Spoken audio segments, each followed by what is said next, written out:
Each voting system has its own sets of advantages and disadvantages. In some cases, a certain voting system might work, but not in others.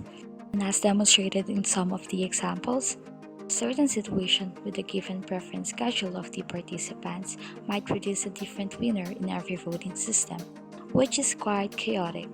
So as a concerned individual, it would be reasonable for you to ask, which among the 6 voting systems would be the ideal one to use and would cater to the needs and demands of the majority? For this question, sadly, the answer would be none. There is no voting system that is ideal because each has its own advantages and disadvantages, as stated above. And the result of elections will always be vulnerable to manipulation, whether by using a specific voting system or by insincere voting.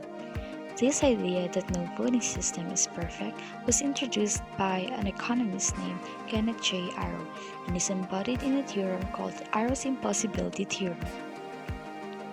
To start off, we should first discuss the 4 fairness criteria which must be met in an ideal voting system. First would be the majority criterion. In this criterion, a candidate who receives a majority of the first place votes is the winner. One violation for this criterion would be a winner using a board account system. Second is the monotonicity criterion. It states that if candidate A wins, then candidate A will also win the election if only the change in voters' preferences is that the supporters of different candidates change votes to support A. A violation for this criterion would be a case of a winner using losers eliminated method.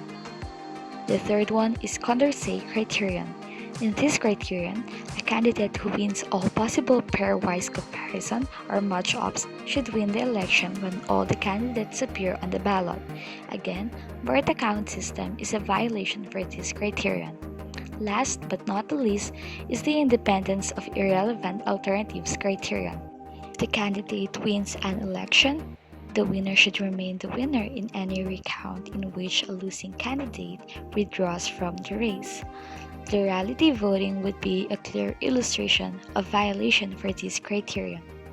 As you can see, there is no voting system which involves 3 or more choices that satisfies all the 4 fairness criteria. Hence, the Arrow's Impossibility Theorem.